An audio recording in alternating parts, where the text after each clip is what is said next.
hoje é sobre a suplementação hídrica e luminosa para altas produtividades da cultura da soja.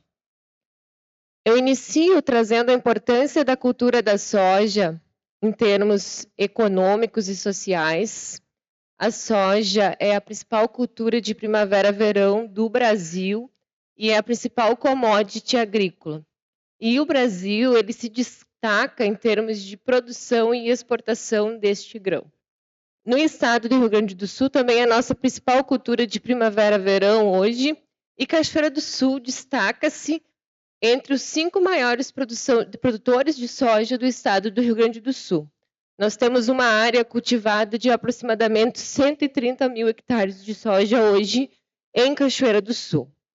Por isso, a importância de nós estudarmos para aumentar a produtividade dessa cultura, que é tão importante aí para o nosso produtor rural. Eu trago aqui como uma meta, porque nós temos uma meta que é produzir cada vez mais e de forma vertical. O que significa isso? Produzir mais por área. Se nós produzirmos cada vez mais por área, nós estaremos sendo mais eficientes no uso de insumos e recursos naturais. Então, estaremos sendo mais sustentável e atendendo a demanda por produção de alimentos que nós temos, e o Brasil é o celeiro para a produção agropecuária do mundo.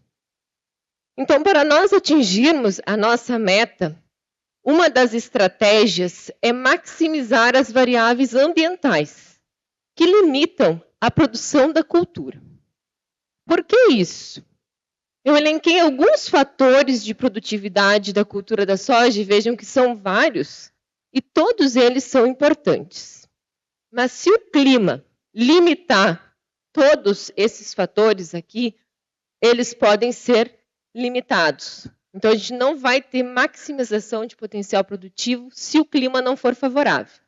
E nós vimos isso no estado do Rio Grande do Sul com o passar dos anos.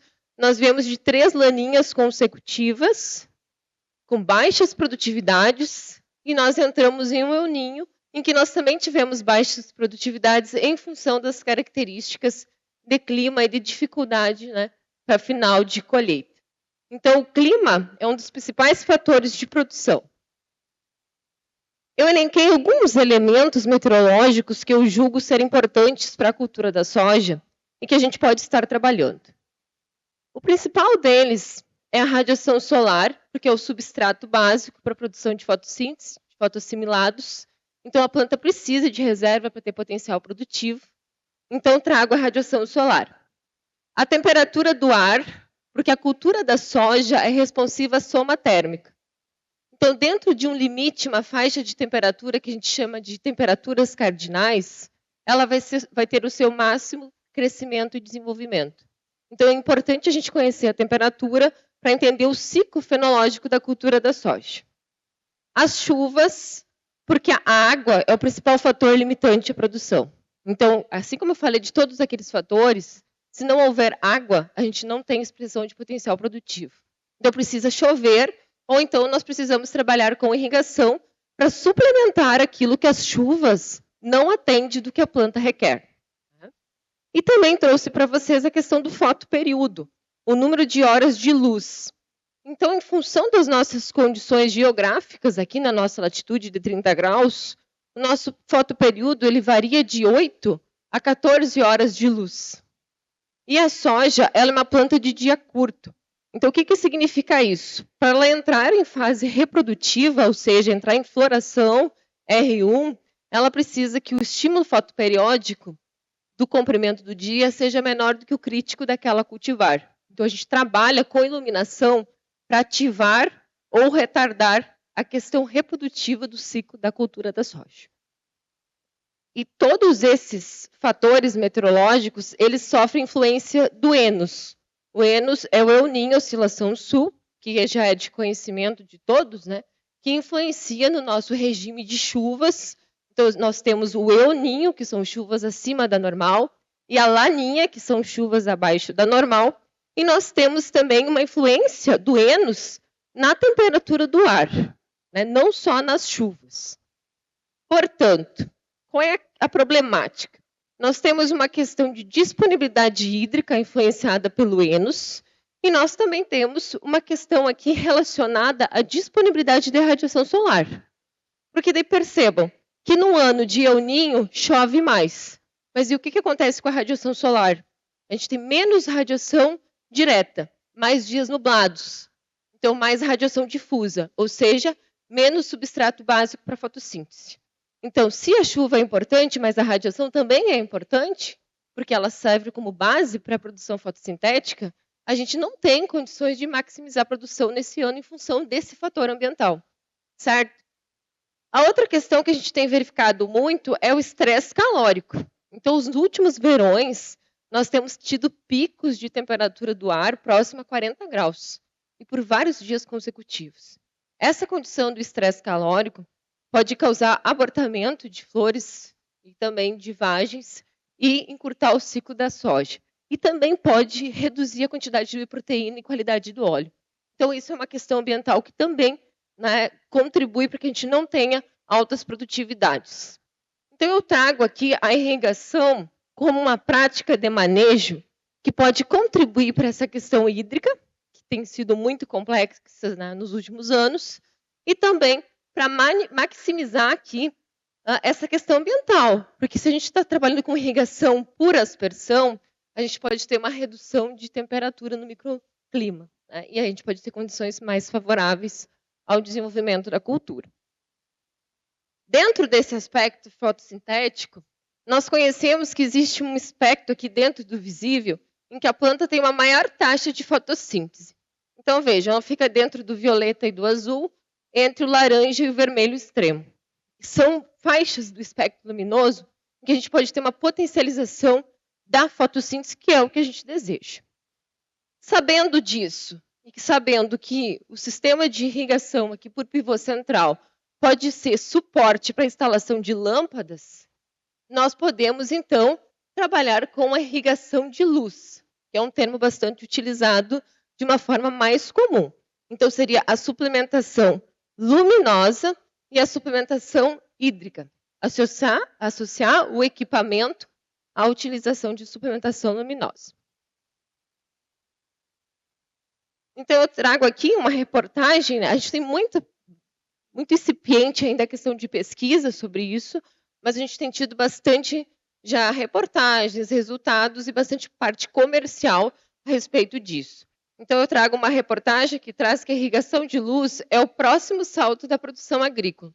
E no caso dessa propriedade rural aqui, ele teve uma elevação da produtividade da soja aqui de 71 sacas por hectare.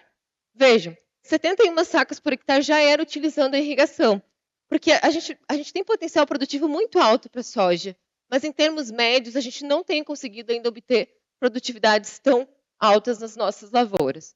Então ele conseguiu subir de 71 sacas por hectare para 118 sacas por hectare, utilizando essa tecnologia, ou seja, maximizando as variáveis ambientais. No momento que tu passa a utilizar água e luz, tu pode trabalhar com todas as outras questões de manejo de forma mais assertiva. Pode fazer um programa de melhoramento de solo muito melhor, pode trabalhar com materiais com potencial genético mais elevados. Então, ela abre portas para muitas outras estratégias de manejo que somam em produtividade. Os resultados que eu vou mostrar aqui, eles são desenvolvidos na UFSM, em parceria com o curso de Engenharia Elétrica e Engenharia Agrícola.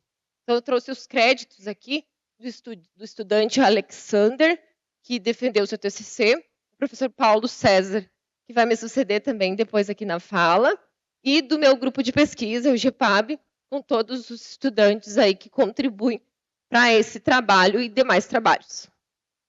Aqui nós temos uma visão, então, superior, né, aérea aqui do nosso experimento.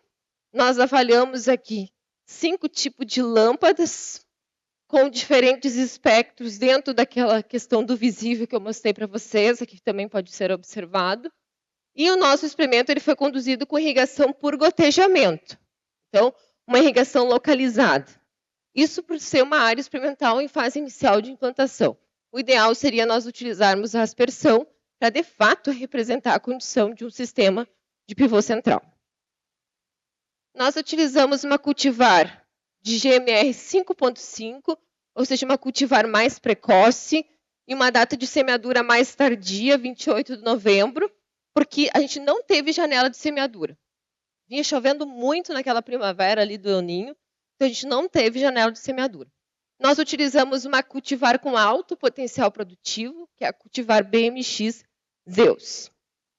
Trabalhamos com todo o manejo agronômico para altas produtividades, mas cabe salientar que a nossa área experimental está no segundo ano de cultivo da soja. Então, é uma área que está em início do seu processo. Portanto, a gente não tem condições top, né, para altas produtividades ainda. Né? O nosso solo tem 2% de matéria orgânica, a gente tem limitações ainda a respeito de correção de solo, né, de acidez em profundidade. Então, a nossa área está em construção. Aqui, então, a questão do nosso fotoperíodo, a gente trabalhou aqui uma pausa para a soja entrar em floração, porque como a gente aumentou o comprimento do dia e ela é uma cultura de dia curto, ela não entrou em floração, ela seguiu em fase reprodutiva. Então, a gente deu uma pausa, ela entrou em floração e a gente voltou com a suplementação luminosa. Aqui é uma vista do nosso experimento, observem, que está muito bonito, né? Nós temos aqui essas lâmpadas com 1,60 m de altura. Então, vejam a altura da soja. Ela está em fase aqui de enchimento de grãos, vejam, ó. E ela não acamou. Ela está toda ela em pé. Que essa era uma questão que a gente tinha cuidado, né? Que não acamasse essa soja. Então, aqui uma visão da sanidade, das condições aí da nossa área experimental. Então, aqui eu trouxe alguns vídeos curtos para mostrar para vocês também a sanidade das nossas plantas. As plantas, a gente conseguiu manter uma sanidade adequada, com pulverizações, com costal. Eu mesmo fiz a maioria delas, só precisei trabalhar o ombro, porque precisei aumentar bastante aí. Mas a gente trabalhou com 4 aplicações aqui na área e teve uma sanidade aqui adequada para o desenvolvimento da cultura. Aqui uma planta já sem folhas, para vocês verem a quantidade de vagens por nó produtivo. Então, vejam bem todos os nós com 4 ou 5 vagens, e essas vagens, todas elas com 3 grãos. Então, isso é alto potencial produtivo. Isso é o que a gente deseja para as nossas lavouras de soja. Aqui mostrando mais uma imagem do nó produtivo aqui, com 6 vagens, né? Essa aqui é o que o Laércio, lá, agricultor, fala que é a CTC, que é a capacidade de troca de caminhonete. Com certeza, um nó produtivo desse aqui, com 6 legumes, com 3 grãos, com certeza possibilita que o produtor venha na Fena Arroz e troque de caminhonete. Em relação à irrigação, nós estamos falando de um ano de El Ninho. E nós precisamos fazer ainda uma suplementação de 121 milímetros.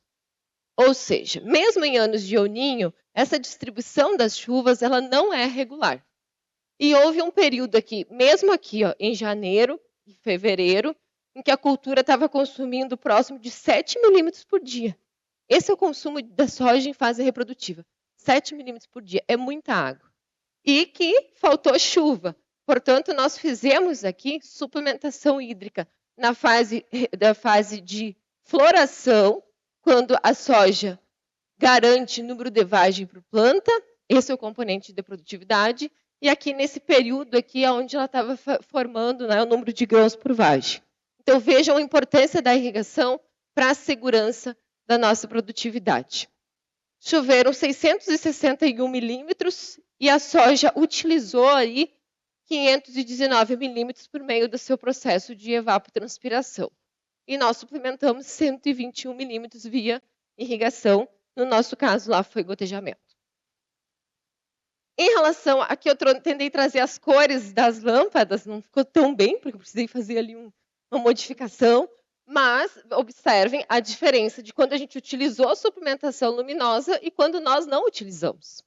Então, de acordo com o Zanon, 2018, professora ali do campus sede, professora Alencar, o índice de área foliar mínimo para a soja produzir 5.000 quilos é 5. E se vocês observarem aqui, a gente teve índice de área foliar próximos de 12, quando nós colocamos suplementação. Aí vocês podem pensar assim, Bom, mas como é que fica a questão do manejo fitossanitário? Porque agora eu estou colocando muita folha, como é que eu vou proteger essas folhas? A gente não teve esse problema. A gente conseguiu fazer o manejo, mas numa condição experimental. A gente precisa ver isso depois, em nível de campo, como é que faz esse manejo fitossanitário. Se vocês observar, sem lâmpada e só com irrigação, a gente não teve tanta diferença, porque na fase vegetativa da soja, a gente não precisou irrigar. Via chovendo normalmente. As irrigações foram em fase reprodutiva. Aqui eu trago os resultados de produtividade. Então, se vocês observarem, aqui a nossa soja de sequeiro, ela produziu 91 sacas por hectare. Então, vocês podem achar alto esse valor de produtividade. E eu já explico por quê. Quando a gente trabalha com uma área pequena, que a gente colhe o número de plantas da população adequada, a gente obtém esses potenciais produtivos aqui, bem tranquilo. Agora, quando tu vai para uma lavoura, tu tem mancha de solo, tu tem mancha de relevo, tu tem outras questões que reduzem a média. Mas muitas vezes tu tem essa produtividade numa área pequena, né? Então, por isso, esses valores altos. Se nós formos comparar, quando a gente só utilizou a irrigação e não utilizou a suplementação luminosa, a nossa produtividade foi de 115 sacos por hectare. Só utilizando a irrigação em um ano de euninho, ainda um ano de euninho. Vejam o quanto que a irrigação aporta em produtividade. E qual é o principal componente de produtividade que aumentou? Vagens por planta. Porque lá no período de floração não choveu e teve temperaturas altas. Então a planta abortou flor, reduziu vagem por planta. E esse componente de produtividade não tem como a planta buscar. Não tem, eu tenho observado isso ao longo dos anos. Então, essa aqui é a diferença de produtividade que eu já julgo muito boa. Se nós formos observar qual foi a nossa maior produtividade de soja, foi utilizando essa lâmpada aqui do espectro vermelho mais extremo, que nós obtivemos 143 sacas por hectare. Então, vejam que existe esse potencial. Existe esse potencial de a gente produzir isso em Cachoeira do Sul. A gente precisa fazer bastante coisa ainda, sim, mas a gente pode chegar a isso. Né? E ainda trabalhar com materiais que entreguem mais, porque esse material que a gente trabalhou, a Zeus, já tem materiais que entregam mais que ela. Então, vejam a nossa resposta produtiva com a utilização da suplementação luminosa. E a gente vê depois, o Paulo pode falar melhor, que nem todos os espectros responderam tão bem. Que já existe aqui um norte a respeito do que pode ser melhor para a cultura da soja. E ela gosta de vermelho. Me parece que a soja é colorada. Então, vejam bem. Em relação à qualidade, porque a gente quer produzir mais e melhor, com mais qualidade. E existe uma tendência de a gente ter a comercialização da soja em função da sua qualidade. Então, nós também avaliamos o percentual, o teor de proteína dos grãos. Se vocês forem observar aqui, a gente não tem diferença estatística. E em todos os nossos tratamentos, a gente teve proteína acima de 36%, que é o ideal. Por que eu não atribuo diferença estatística? Porque a gente teve estresse calórico. A gente teve temperatura muito alta e o nosso sistema de irrigação por gotejamento não favoreceu a melhoria do microclima. Então, se a gente tivesse uma aspersão, a gente com certeza teria aqui diferenças nos resultados. Como é que eu posso, então, finalizar aqui com as considerações finais? Nesse ano agrícola que nós passamos aqui, está errado o ano agrícola, né? Está errado o ano agrícola, mas nós tivemos a ocorrência do El Niño, nós tivemos um incremento de produtividade para a irrigação que foi de 24 sacas, então 20 sacas a mais só para a utilização da irrigação. Nós tivemos aqui, com a utilização da suplementação luminosa mais a suplementação hídrica, 51 sacas a mais por hectare. Então, mais do que foi a média de muitas das nossas lavouras. Esse é o incremento que a tecnologia trouxe. E só a suplementação luminosa incrementou em 27 sacas a mais. Então, o produtor já irriga. Ele é um produtor irrigante, ele já tem um pivô central. Se ele adicionar as lâmpadas, ele pode chegar aqui a 27 sacas a mais por hectare. Só adicionando essa tecnologia. Então, é uma tecnologia que a gente precisa estudar mais, mas os resultados trazem aí um aporte muito grande em produtividade. Nós estamos avaliando a cultura do trigo agora no inverno, porque esse é um trabalho para o ano todo. Ele tem que ser viável economicamente. Então, a gente está avaliando para a cultura do trigo e me parece que vai ter mais resposta do que para a cultura da soja. A gente já tem diferenças muito significativas em termos de planta. Aqui uma planta com suplementação e aqui uma planta sem suplementação. Então tem uma diferença visual muito notória e me parece que vai ter uma diferença em produtividade bem maior do que para a soja, até porque a gente tem tido muitos dias nublados. Nosso inverno está sendo muito nublado. Então, quando tu adiciona a iluminação, a gente consegue ter resultados muito promissores no inverno.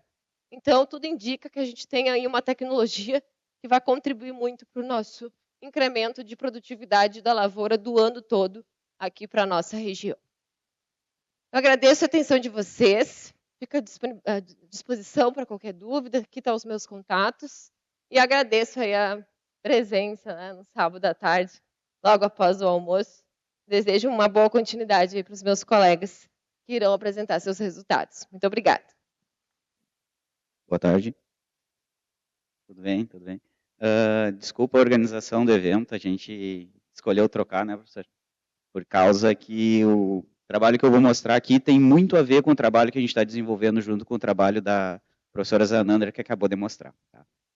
Então, sou o professor Paulo César, sou professor do curso de Engenharia Elétrica na UFSM, aqui em Cachoeira do Sul, e a gente está trabalhando junto com a Agrícola na parte da suplementação luminosa e desenvolvendo diversas áreas em paralelo dentro desse cenário.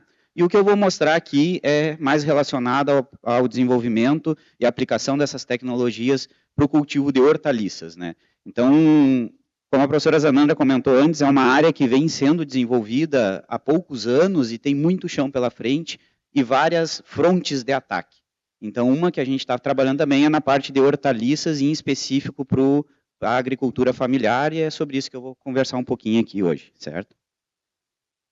Então, eu vou falar um pouquinho bem rápido da contextualização, que a professora Zanandra já falou bem, e vou tentar trazer sobre os principais motivadores da nossa aplicação, da nossa pesquisa, certo? Tentar trazer alguns resultados do ano de 2023. Falando em números, né, da questão da motivação, eu trago aqui que em torno de 27% do nosso PIB é relacionado ao agronegócio, de demandas relacionadas ao agronegócio. E dentro desse percentual, cerca de 23% é relacionado à agricultura familiar em si. Então, a gente vê que só esses dois números já mostram uma grande demanda pelo desenvolvimento de tecnologias relacionadas ao agronegócio e também em especial para a agricultura familiar. Para aquela família que não tem um aporte tão grande de tecnologias de ponta, que demandam uma liquidez muito grande, um capital muito grande. Então, a gente queria focar nesse percentual, que é um percentual muito grande, como a gente pode ver por esses dados. Dentro desse cenário, a gente estava falando antes, a professora Zanandra mostrou aqui antes, o que a gente está interessado, né, em maximizar a produção, em tentar trazer uma rentabilidade maior dentro do agronegócio. E quando a gente fala nisso, é aumentar a produtividade, com menos investimento, dentro de uma mesma área. E quando a gente quer aumentar a produtividade dentro de uma mesma área, com o mesmo investimento, a gente tem que controlar variáveis que naturalmente a gente não tem controle. E essas variáveis, como a professora até conversou antes, estão relacionadas principalmente com relação ao clima e com relação ao nosso solo. E nesse sentido, já é comum, já é natural a gente pensar em correção de solo, em correção da irrigação. Então a gente já suplementa o nosso solo com adubos, a gente já suplementa as nossas cultivares com água. Mas tem outra característica, outra variável que também influencia diretamente na produtividade e que não é comum nós pensarmos em fazer suplementação, que vem o cenário da suplementação luminosa, né? A quantidade de luz afeta diretamente no quanto que nós vamos produzir e diferentes espécies, diferentes cultivares de formas diferentes. E isso está virando um cenário agora, está começando a ser desenvolvido fortemente agora. Por que não irrigar também, suplementar também os nossos cultivares com iluminação artificial, né? Dentro desse cenário, então, da suplementação luminosa ou iluminação artificial em cultivares, não é algo que surgiu agora, mas ela está popularizando agora.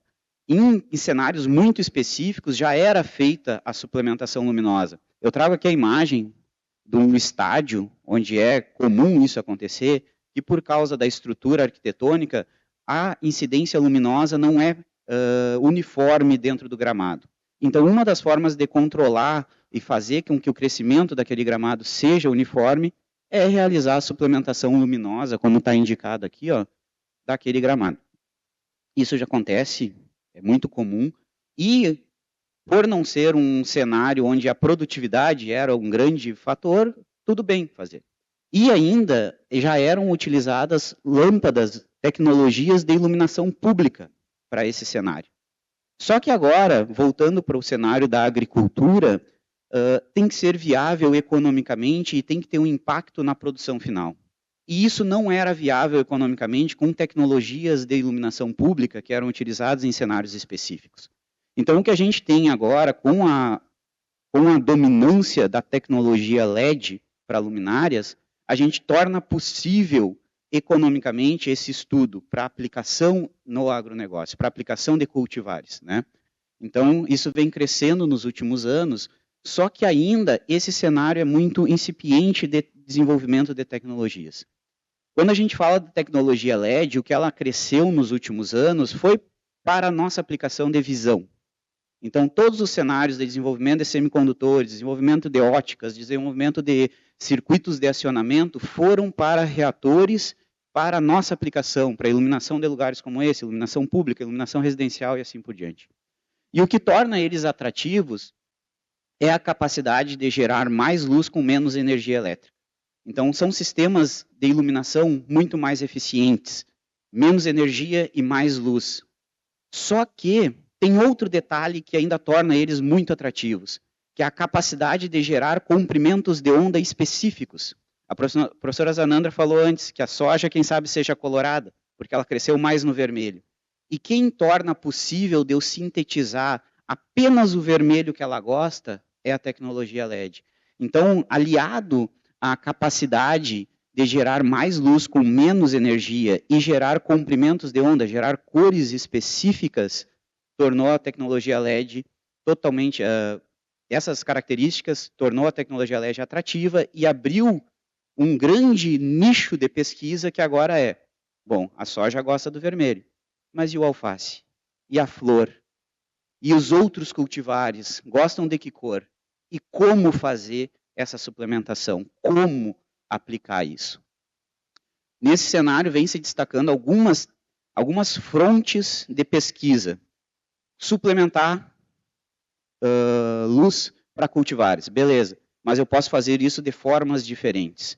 O que a professora Zanandra vinha falando são sistemas de iluminação agregado a pivôs, para grandes cultivos, para cultivos de grãos, cultivos de soja, por exemplo, e agora a gente vai começar a estudar trigo também. Mas tem outro cenário onde essa tecnologia é aplicável. Por exemplo, cultivo indoor, cultivo dentro de fazendas urbanas, fazendas que não veem a luz do sol, são prédios como um estoque da vida, cheia de estantes, com cultivo interno. Essa cultivar nunca vê a luz do sol, ela é feita totalmente com luz artificial. São cultivos chamados cultivos indoor. É outra fonte, outra frente de pesquisa para sistemas de iluminação artificial em cultivares. Só que quando a gente vê esses dois cenários, que são os dois maiores de pesquisa em sistemas de iluminação para agronegócio, são frontes muito longe do que a gente comentou no início, do agricultor familiar, do pequeno produtor. Porque isso aqui é um prédio gigantesco, cheio de produtivos. Isso aqui é cultivo de grandes quantidades de grãos. A gente queria entender como que esse cenário, como que essas tecnologias se adaptam ao pequeno produtor que tem a sua estufa, por exemplo, ou as suas estufas, né? Então, é essa fronte que a gente tentou atacar com essa pesquisa. Então, aí vem a proposta desse desenvolvimento, desse trabalho, né? Que é propor, desenvolver e avaliar sistemas de iluminação artificial aplicada à agricultura familiar. E aí, quando a gente fala desse cenário, e até os cenários anteriores, ainda existem muitas perguntas que têm que ser respondidas. Eu comentei antes um pouquinho. Tá, mas qual cor? Né? Qual cor que eu uso? Quanto tempo de suplementação? Eu vou deixar ligada minhas lâmpadas quanto tempo em cima da cultivo? No trabalho da soja, a gente deixou 20 minutos por dia. 20 minutos de suplementação deu aqueles resultados. porque a soja era uma planta de dia curto. Mas e os outros cultivares? Quanto tempo eu tenho que deixar? No caso específico que eu vou mostrar aqui para vocês, o alface. 6, 8, 12, a noite inteira, até quanto que ele produz? Então, a gente ainda tem respostas que a gente busca para todos os cultivos, né? E que não é padrão, não é igual. Então, a gente tem que responder isso. Quanto tempo? Qual a potência da lâmpada que eu uso? Potência por metro quadrado. Eu vou botar 10 watts, 100 watts, 50 watts. Isso implica diretamente no retorno financeiro, porque tu vai estar pagando por essa energia, que tem a ver com a pergunta que o professor fez, certo? Qual a cor da lâmpada, novamente, né? Qual o estágio do cultivar que eu vou suplementar? A gente falou do soja antes, então a gente teve que parar para poder, num estágio, ela florescer e depois voltar com a suplementação. A flor, a gente sabe que seria mais interessante no meio da noite. O tempero é outra coisa. E isso não existe ainda, pessoal. Essas respostas não existem. Como a professora falou antes, é uma pesquisa que ainda tem muito chão que ninguém está batendo o martelo e dizendo é isso ou é aquilo. Então, tem várias perguntas que a gente tem que responder e algumas delas que a gente busca através desse trabalho. O que a gente propôs foi uma estrutura para tentar achar algumas respostas dessas. Então, o que a gente montou uma horta, certo? A gente plantou 90 pés de alface em 50 metros quadrados, divididos em 10 canteiros. A gente utilizou lâmpadas de 16 watts. E aqui, a literatura aponta que para cultivares em hortaliças, a cor vermelha e a cor azul em proporções diferentes são as melhores. Então, a gente aplicou luminárias nesse sentido, né? Nessa distribuição espectral que a gente fala. Aqui tem alguns exemplos, né, da confecção da estrutura, dos testes das luminárias, onde a gente mediu potência, mediu qualidade de energia, mediu o consumo e o espectro emitido por essas lâmpadas, e aqui o setup montado funcionando de noite, né. Ele fica com esse cara rosinha aí, por causa que a proporção de vermelho e azul engana nosso olho e diz que é rosa, né? Mas ali é 2:1 de vermelho para azul, ou 3:1 de vermelho para azul, e daí fica dando esse aspecto rosa, né? Tanto é que a gente chama, né, a nossa horta rosa. Aqui tem os testes que a gente fez. Num dos ensaios foram ao total 3 ciclos produtivos que a gente fez, mas em um desses ciclos produtivos a gente dividiu nossos canteiros em diferentes tempos de suplementação. A gente fez nossos canteiros sem suplementação, 2, 4, 6 e 12 horas de suplementação. Ou seja, 12 horas ele ligava às 7 da noite e desligava às 7 da manhã. Então, ele ficava aquele canteiro com luz o dia inteiro, né, 24 horas, ou luz natural ou a nossa luz artificial, e assim por diante, né, 6 horas de suplementação, ligando às 7 e desligando às 7 mais 6 e assim por diante. E o que a gente avaliou, né, em ciclos produtivos de 45 dias, para avaliar o impacto desses sistemas de suplementação, a gente classificou alguns indicadores comuns na avaliação de produtividade, que foi a área foliar, número de folhas, diâmetro e peso do pé de alface, certo? Coletando esses dados, eu trago aqui um dos resultados que a gente obteve, onde a gente tem, então, os canteiros aqui enumerados, com 6, 12, 4 e 2 horas de suplementação. Então, através desse resultado, a gente consegue ver que todos os indicadores aumentam com relação à suplementação luminosa, todos eles aumentam em comparação aos canteiros sem suplementação. Em especial, eu quero chamar a atenção aqui para 6 e 12. Através desse ensaio, a gente viu que não teve diferença para os canteiros onde a gente teve 6 horas de suplementação e aqueles com 12.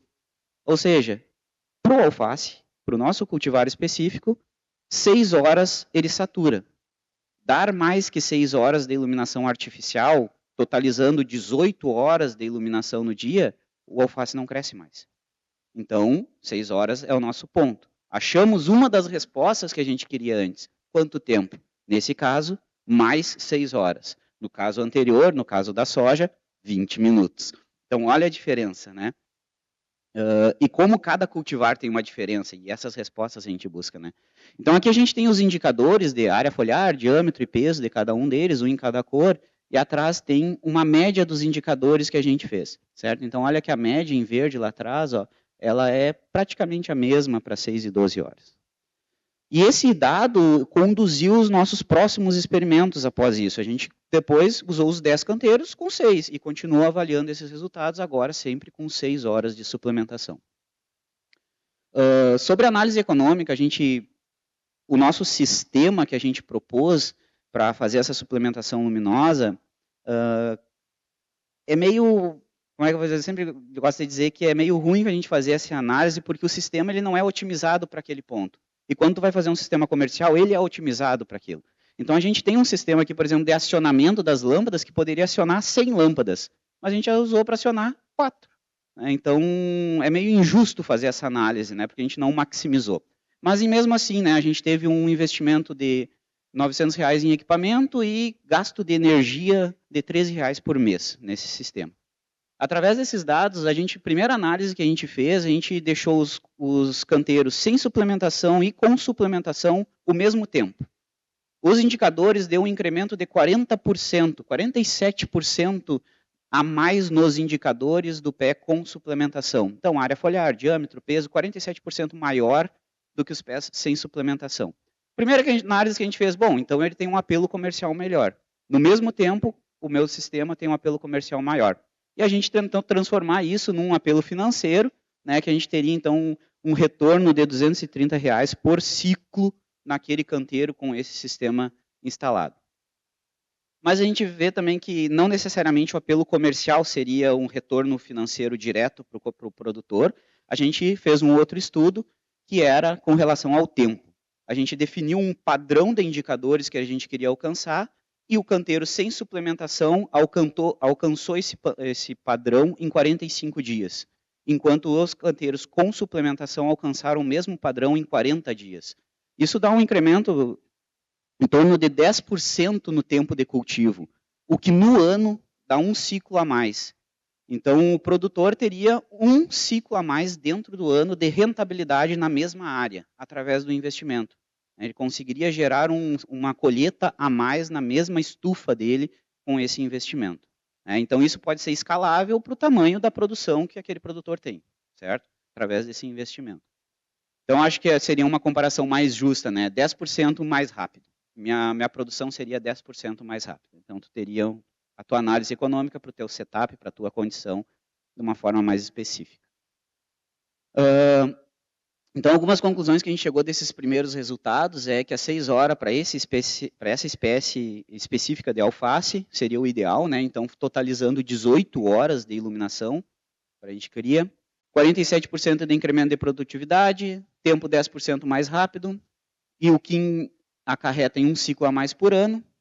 E a estrutura que a gente montou junto com o método de análise dos dados, ela é uma estrutura e um setup que vai continuar sendo expansível para analisar aquelas outras respostas que a gente quer lá no início. Tanto quanto cores, quanto formato da iluminação. Já tem estudos que mostram que o melhor seria ilumina 20 minutos, deixa no escuro 20 minutos, ilumina 20 minutos, deixa no escuro 20 minutos, em vez das 6 horas direto, né? Então, isso estimula as plantas de formas diferentes. E a gente está testando tudo isso e a gente quer achar essas respostas, principalmente porque, daí, aliando ao trabalho que a professora Zanandra falou antes, esses sistemas de iluminação não existem comercialmente ainda. As luminárias que a professora Zanandra está usando são luminárias protótipo, que elas estão sendo desenvolvidas em função das características buscadas. Então, aqui a gente já definiu o tempo e cor. Através do projeto da professora Zanandra, a gente definiu a quantidade de lumens e lux que precisa estar atrelado àquele sistema. Agora a gente diz para o desenvolvedor de hardware, tu tem que atender essas características. Desenvolve o teu hardware com parceria com o teu produtor da China o mais barato possível, mas tu tem que atender essas características. Então essas respostas a gente está conseguindo através dessas pesquisas, né? Então essa parceria da engenharia elétrica, a engenharia agrícola, em diferentes áreas de estudo, na suplementação luminosa, a gente chega em resultados muito interessantes. Muito obrigado pela atenção. Deixar meus contatos, caso alguém tenha alguma pergunta específica, pode entrar em contato, fazer agora. Muito obrigado. Boa tarde a todos. Primeiro, agradecer a oportunidade de compartilhar um pouquinho do que a gente tem feito na universidade. E também, antes de começar minha fala, parabenizar a professora Zanandra, que acabou saindo, e o UPC. Demonstra a importância da universidade pública, a importância da ciência. como se tem coisa a ser feita ainda. Às vezes a gente olha por fora, e eu estava aqui analisando a tua fala, PC, que foge um pouco da área no qual a gente atua. Quando a gente olha por fora, nossa, está tudo bonito. Quando tu olha uma apresentação como tu fez aqui agora, quanto tem a se descobrir ainda. Então, isso nos deixa feliz como colega, como servidor público, e demonstra cada vez mais a importância da universidade. Acho que a gente tem feito um trabalho muito bacana lá, importante a gente poder externar isso para a comunidade. Então, a minha fala, por isso que eu pedi para inverter com o PC, porque a minha fala é um pouco distinta dos dois trabalhos anteriores. O trabalho que eu venho fazendo na universidade diz respeito à área de máquinas agrícolas. Então, eu coordeno o grupo de tecnologias de máquinas agrícolas, e a ideia aqui é apresentar a respeito do equilíbrio do trator. É uma temática muito importante do ponto de vista de eficiência do equipamento, mas principalmente do ponto de vista de segurança operacional. Quando a gente acaba olhando um pouco as áreas nos quais os nossos orientados do curso têm ido atuar para fazer estágio, é uma área totalmente diferente da área no qual a gente está inserido aqui no estado. Uma área grande, uma área plana. Aqui não, são áreas dobradas, áreas quebradas, áreas que diferem muito dessas questões, e a gente precisa compreender um pouquinho mais dessas questões para tornar o processo um pouco mais seguro.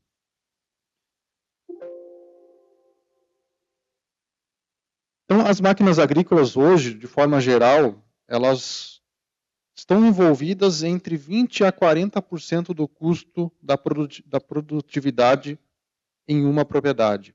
É um custo, de certa forma, extremamente elevado.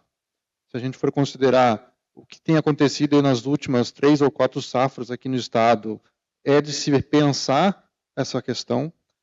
Por isso que talvez o cenário atual econômico para o setor de máquinas como um todo está bastante comprometido, porque a gente sabe que é um custo extremamente elevado. A gente está falando aí, se a gente pegar o valor máximo, que 40% da rentabilidade de uma propriedade, no ano ela é consumida apenas pelos equipamentos. O trator agrícola, ele acaba sendo uma das máquinas que sempre está na vitrine, por sempre estar envolvidas em diferentes processos. Então, o primeiro processo que a gente tem aqui é o preparo do solo, que cada vez mais em alguns ambientes tem deixado de ser realizado por conta de opções diferentes de manejo um pouco mais conservacionistas.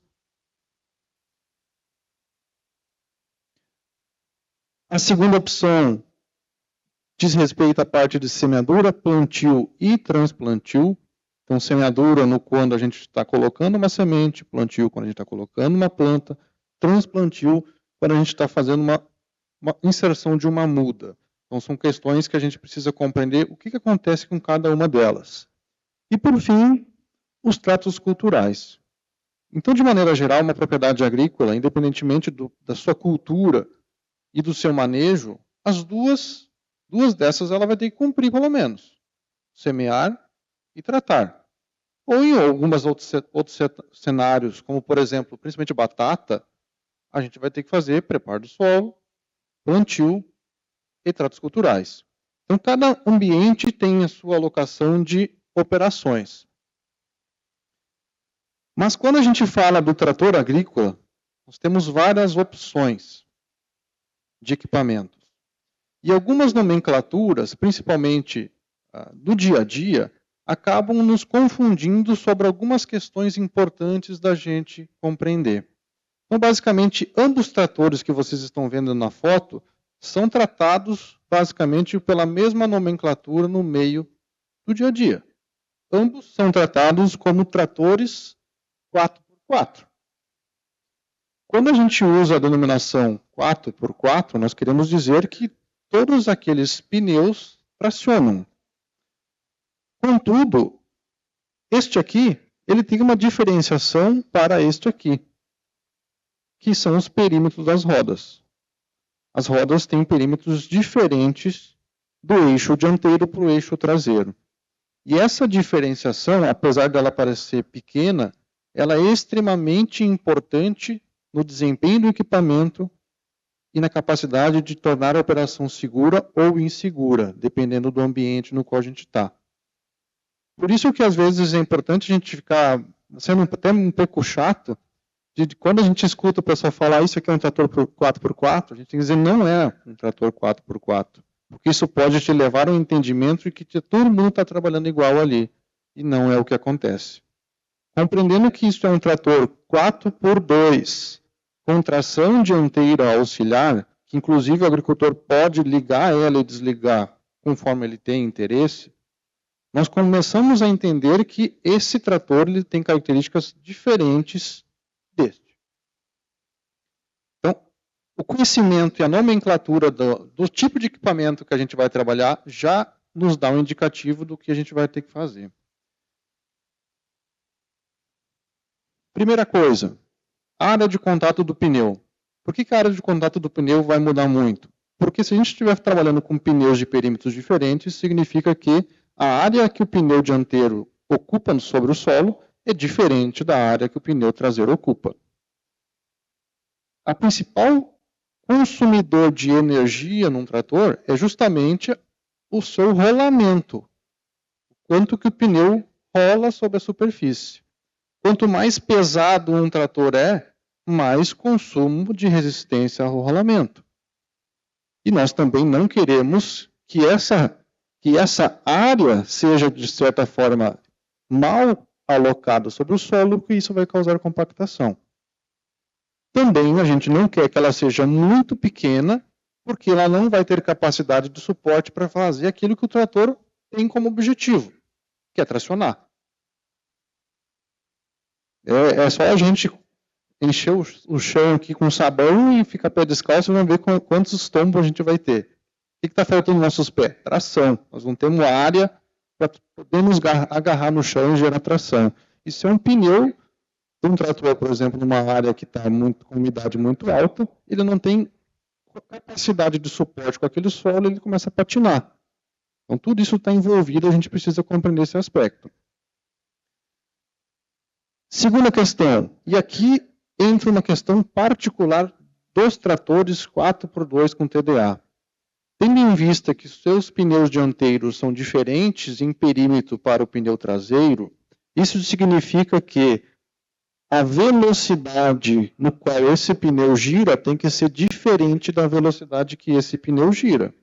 Porque senão, se ambos girarem na mesma velocidade, eles não vão conseguir fazer com que essa máquina opere de maneira satisfatória. Ela nunca vai chegar aonde ela tem que chegar. Se o pneu dianteiro começar a andar uma velocidade muito menor em relação ao que ela deveria, a dianteira do trator vai frear o trator. Se ela andar muito mais rápido do que ela deveria, a dianteira vai puxar o trator. É comum, e vocês podem dar uma olhada quando encontrarem um trator aí pelos interiores, verifiquem as garradeiras dos pneus, principalmente os dianteiros. Se ela tiver muito gasto em relação aos traseiros, o trator está fazendo que nem um gato. Ele está puxando todo o trator, então ele está gastando o pneu. Nenhum produtor quer gastar pneu só por conta disso. Então temos que nos atentarmos a isso, e o tal do avanço cinemático é a relação de velocidades dos eixos. E eles precisam estar equilibrados para que o trator trabalhe de maneira satisfatória e não tenha um consumo excessivo de combustível. Muitas vezes os produtores batem nas concessionárias reclamando que o equipamento está consumindo demasiadamente, e o erro muitas vezes está aqui. A diferença entre rotações não está equilibrada. O trator 4x4 não tem avanço cinemático, porque as duas rodas têm o mesmo tamanho, por consequência, tem as mesmas rotações. Então, isso não tem relevância alguma para aquele tipo de trator. Agora, a gente tem mais uma questão. No momento que eu vou fazer uma semeadura, que eu vou fazer uma aplicação de um produto ou um preparo do solo, a forma com que eu conecto trator e equipamento impacta nessas relações. Então, aqui a gente tem duas situações. Uma situação de um pulverizador que a gente chama na agricultura de montado. Então, ele vai ser acoplado nos 3 pontos do trator e vai ser ali conectado. No momento que eu vou fazer a operação, todo o peso daquele equipamento faz parte de uma coisa única, trator e pulverizador. E aqui não. Aqui ele está de arrasto, então ele vai na barra de tração. como ele tem um suporte, que são os seus próprios rodados, nem toda a massa daquele pulverizador vai fazer parte do trator. E essa simples conexão diferente pode e vai impactar no avanço cinemático e na área de contato de pneu. Como as coisas começam a ficar mais complexas. Se a gente pegar um trator 4x4, quem é que vai ser os principais consumidores de um trator 4x4? Produtores grandes com áreas grandes, que normalmente têm um acesso à informação técnica muito mais acessível, tanto muitas vezes por questões do seu poder aquisitivo, quanto por ter um corpo técnico na propriedade. E essas problemáticas ele não tem. Por quê? A concepção de engenharia do próprio trator. Que produtor que vai comprar um trator 4x2? A grande maioria do Sul, que são produtores menores, em que normalmente o próprio dono do trator é o operador do trator. E nesse cenário, ele tem que compreender que ele tem o trator que entrega o que ele precisa, evidentemente, mas é que é o mais difícil de se manter em condição de eficiência e de segurança. O processo se torna mais difícil ainda quando a gente coloca implementos montados. Por que se torna mais difícil? Porque 100% do peso daquele equipamento faz parte de um conjunto único.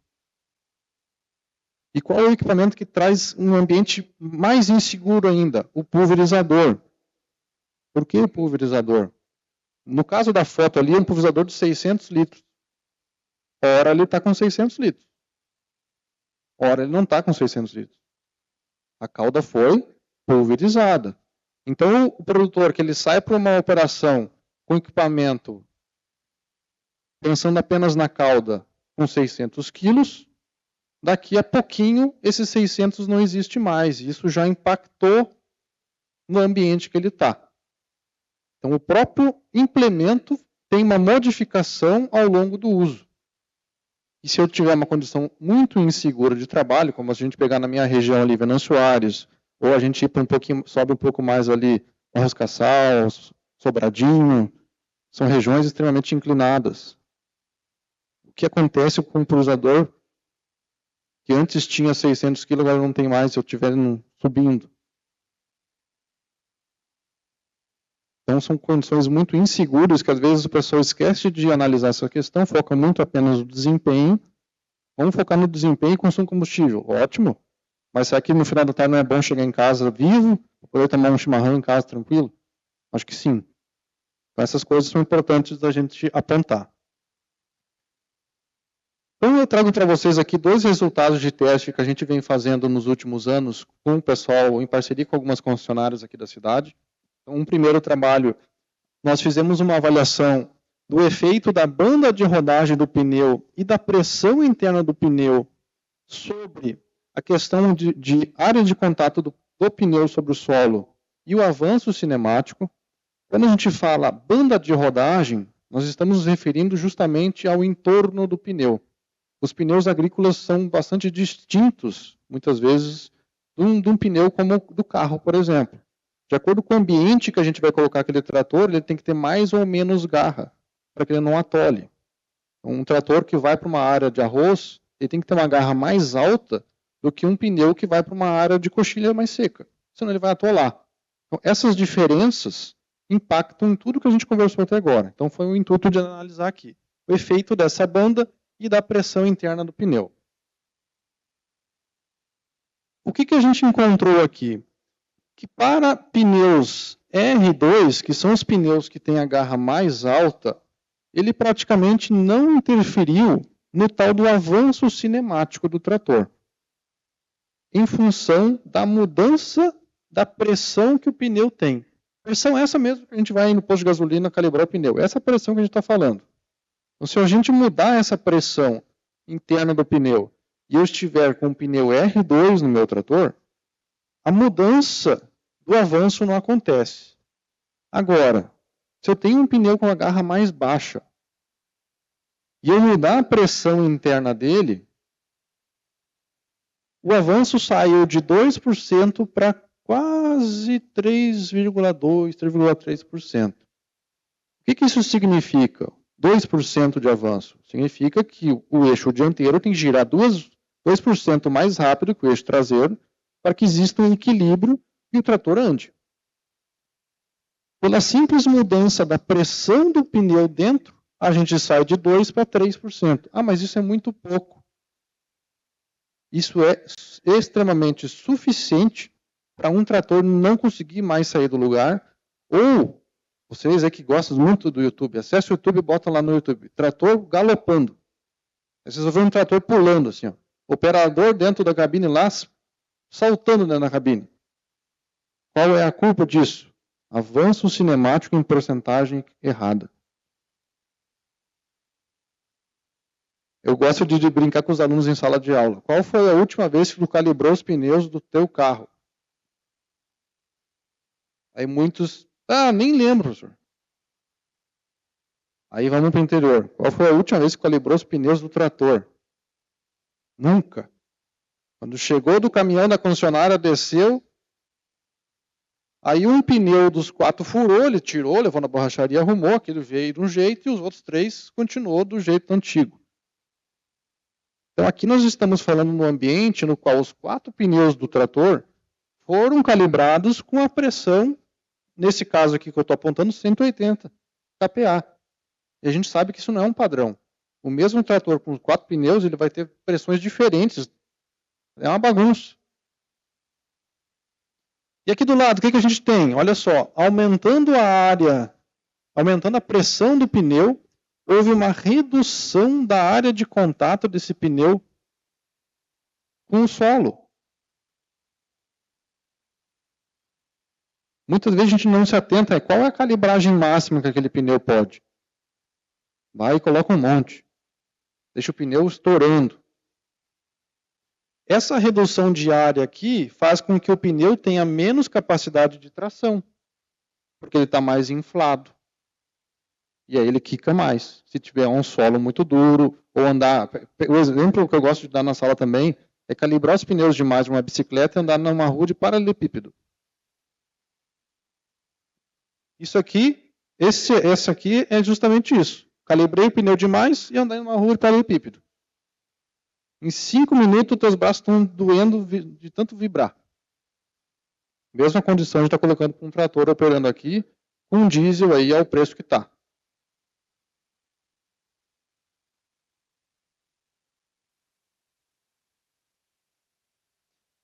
Um segundo trabalho, nessa mesma linha, foi colocar nesse ambiente agora o efeito justamente daquela nossa conversa inicial, de uma variação de peso sobre o trator. E para fazer essa variação de peso, a gente usou um pulverizador, porque era extremamente fácil fazer essa variação. Colocava água e tirava água. Então, nesse caso aqui, nós fizemos um fator, o peso do hidráulico, então variando de 1.150 a 550 quilos. E essa é uma das questões do porquê que aquela pequena porcentagem ela é importante de a gente se atentar, porque quando a gente fala em máquina agrícola, tudo é grande. Então, um trator como esse, ele pesa em torno de 3,5 toneladas, sendo que eu estou colocando atrás nele engatado um implemento com mais 1,100. Então quer dizer que o implemento colocado lá atrás é 1/3 do peso do trator. Isso que a gente precisa se atentar, que às vezes o pessoal não se atenta. Por isso dá tanto acidente, a gente pode conversar com qualquer pessoa, toda pessoa do meio rural conhece alguém de família ou próximo que sofreu um acidente. Esse acidente não é só com um fim, aquele inevitável, não. Pode ser quebrar um pé, pode ser quebrar um braço, qualquer coisa. E de novo a gente manteve as pressões. Vamos mudar as pressões e ver o que acontece com esse equipamento, com a gente mudando peso e mudando pressão. Mudando a massa do implemento, nós tivemos uma redução na massa sobre o eixo dianteiro. Então quer dizer que esse trator, no momento que a gente colocou ele numa configuração de peso, a gente colocou o implemento engatado, e nós começamos a aumentar a quantidade de massa lá na traseira do trator, porque é lá que eu vou engatar o implemento, significa que teve uma queda grande da massa que estava sobre o eixo dianteiro. Por que isso é ruim? Olha, Se eu quero utilizar esse trator com os 4 pneus gerando tração, ou eu dou suporte para os 4 pneus encostarem no chão, ou esses pneus dianteiros vão ficar girando no ar. Então, se eles não tiverem peso na dianteira, os pneus não batem no chão e, consequentemente, não geram tração. Só que, se você se atentar em uma questão que eu comentei antes, essa variação de massa aqui, ela é justamente aquilo que acontece no campo. O implemento estava cheio, e aí ele foi gastando o produto que estava dentro do tanque, e no final de um tirão lá, o pulverizador ficou seco. Então significa que essa variação de peso aqui, que a gente está vendo aqui, bem baixo, aqui bem alto, isso aqui é comum. O pulverizador vai vaziando, essa variação vai acontecendo. Por que é importante então compreender isso? Porque significa que esse tipo de equipamento, com esse tipo de engate, proporciona a variação de distribuição de peso durante o seu uso. E se eu estiver trabalhando num ambiente inclinado, como é o que acontece muito aqui, eu preciso prever como é que eu vou alocar o manejo desse trator ao longo da propriedade para que eu ou suba ou desça. Para que eu não esteja, por exemplo, vou começar a pulverização subindo, mas daí eu estou cheio. Eu tenho mais peso na traseira. O peso da dianteira está jogado para trás. Então eu vou empinar. Eu quero subir. E o trator capota. Então, se eu tenho uma variabilidade de peso, e esse meu ambiente de trabalho, é preferível que eu comece a fazer a aplicação descendo. E depois, quando eu tiver vazio, aí sim eu posso subir se a situação for de segurança. E aqui, no caso, é justamente o contrário, né? O incremento de massa sobre o eixo traseiro no momento que eu tenho uma adição de massa no hidráulico. Quando eu mostrei esses dados aqui para um fabricante de eixo, eles ficaram extremamente apavorados. Porque o eixo ele é projetado para um determinado suporte de carga. E quando ele viu que, ao mudar isso aqui, nós tínhamos um incremento aqui na ordem de 2.900 quilos para quase 4.000 quilos, numa mesma operação, simplesmente por variabilidade normal, o professor ficou extremamente assustado. Porque aqui a gente está falando de uma mudança de 1 tonelada e pouco. 1 tonelada sobre um eixo, o professor Anderson, que é da engenharia mecânica, sabe o que acontece de tensão sobre esse eixo, né? Por isso que tanta ponta de eixo estoura aí na propriedade. Aí, se tiver um ambiente como é o arroz, é pior ainda, porque são mais situações que estão sendo colocadas ali. Mais alguns resultados, olhem só. Mudando a massa do implemento, o avanço mudou. E aqui nesse ambiente foi pior, porque a gente saiu de algo próximo de 4,5% para quase 8%. Então, antes a gente viu que o avanço mudava com a mudança de pressão, e aqui a gente está colocando que a mudança da massa do implemento também interfere na relação de velocidades dos eixos. Então, o produtor pode ter lá um cruzador bem calibradinho, tudo bonitinho. Na hora que ele vai operar, começa a descer a cauda dentro do tanque, a relação entre velocidade dos eixos vai para o espaço e o trator começa a pular. Aí ele vai ficar ali dentro daquela cabine 8, 10 horas no dia, pode ter certeza que no final do dia ele quer tacar fogo naquela máquina lá, porque não quer ver. Esse outro gráfico mostra um efeito da massa do implemento sobre a área do pneu traseiro. Eu só quis trazer do traseiro, mas do dianteiro acontece a mesma coisa por questão de layout em si do slide. Mas nós estamos vendo que quanto mais peso eu coloco no hidráulico do trator, eu vou começando a incrementar a área de contato do pneu traseiro. Isso, de certa forma, a gente sempre busca mais área, justamente para poder ter mais tração. Mas, nesse caso, o incremento ele foi extremamente significativo e grande. A gente pode ver por esse exemplo aqui.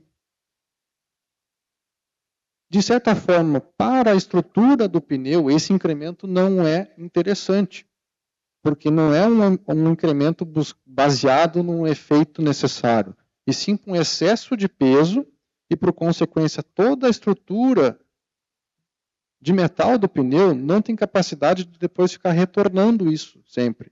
É o efeito de constante de Moral, né?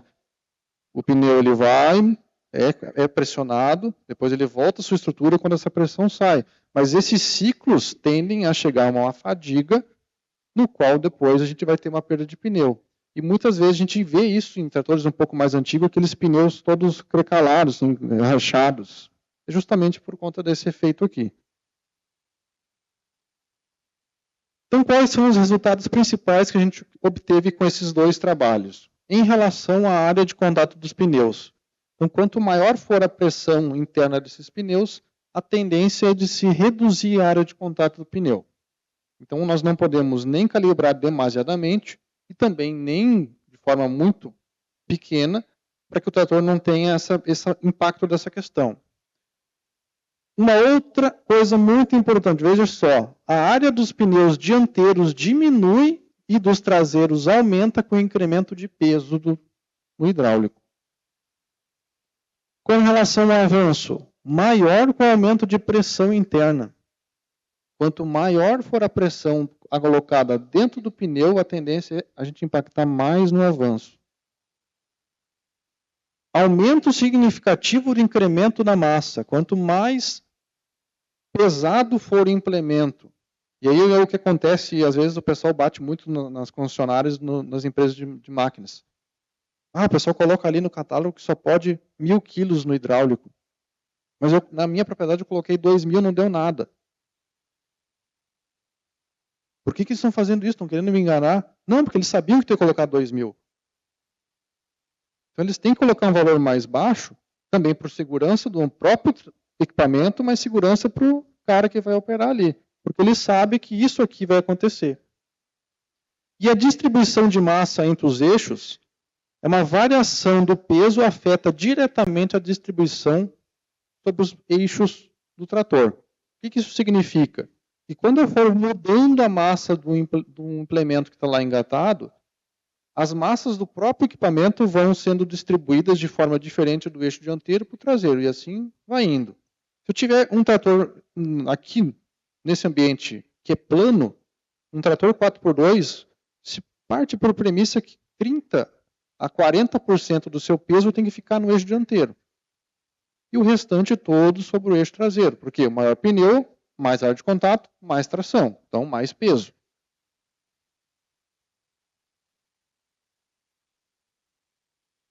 Por fim, eu queria agradecer, deixar registrado aqui o agradecimento tanto para a Itaimbé quanto para a Alvorada John Deere, são duas empresas que têm nos apoiado, todos os equipamentos, ambiente de trabalho, equipe, custo muitas vezes do próprio ensaio, as empresas têm financiado isso, então acho que é importante deixar isso, destacar isso e esse papel que as empresas têm feito. Sem esse apoio, a gente não conseguiria realizar esse tipo de trabalho. Também agradecer ao pessoal da Fenarosa aqui pelo espaço, tanto para o grupo GTM quanto para a Universidade Federal de Santa Maria, Campus Cachoeira do Sul. Aproveitar também um momento para apresentar um projeto que a gente teve a primeira entrega esse ano. É um projeto bastante audacioso que a gente vem trabalhando ao longo dos 2 últimos anos, que é o projeto Manual de Máquinas Agrícolas. Para conceitualizar um pouquinho para o pessoal, o último livro de máquinas agrícolas no Brasil ele tinha sido publicado há mais de 20 anos atrás. Então, de certa forma, pegando um pouquinho dos dados que a Zananda representou aqui, o PC, a importância do setor do agronegócio para o país, e a gente ficar 20 anos sem uma bibliografia, para que o aluno que está lá fazendo engenharia agrícola, para o aluno que está lá em Santa Maria fazendo agronomia, não tenha acesso a uma informação de um equipamento que em 20 anos é totalmente diferente, de certa forma era algo até estranho de se ouvir, mas é o que aconteceu. Então, junto com outros professores aí espalhados pelo Brasil, a gente vem trabalhando nesse projeto. Nós entregamos a primeira etapa, que é o volume 1. Então, já está disponível lá na biblioteca. Quem quiser fazer uma visita na universidade, passar uma tarde na biblioteca lá e dar uma lida nos nossos materiais, está disponível já. Este trabalho, ele também é só um trabalho que se tornou possível frente a essa galera que está aqui. Então, sem toda essa turma, nós também não conseguiríamos tornar isso viável. No ano que vem, a gente tem o lançamento do volume 2, e logo na sequência, aí, a gente prevê, nos próximos 3 ou 4 anos, esses materiais todos em versões em outros idiomas, e também com uma versão focada na parte de digitalização. Então, eu deixo aqui os contatos, tanto meu quanto do grupo, e fico agora aberto à discussão para que a gente possa elucidar algumas questões que possam ficar um pouquinho de difícil explicação por conta do tempo. Agradeço o espaço, pessoal. Boa tarde.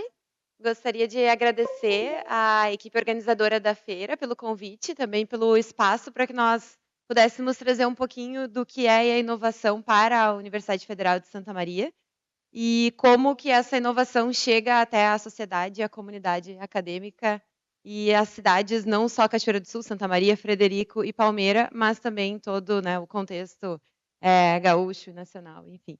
E fica bastante fácil para nós agora definir o que é inovação depois da brilhante fala dos colegas, né, onde apresentaram os resultados das pesquisas e fica mais tangível. Então, quando a gente identifica, tá, mas o que seria uma inovação para uma universidade, como que isso pode chegar até a sociedade, ou seja, como que se dá esse caminho de transferência de tecnologia, né? E, então, vou me apresentar, depois passo a palavra para o meu colega. Eu sou a Carmen, sou professora do Departamento de Engenharia de Produção e Sistemas em Santa Maria, e aqui em Cachoeira trabalho com disciplinas para o curso de Engenharia Elétrica.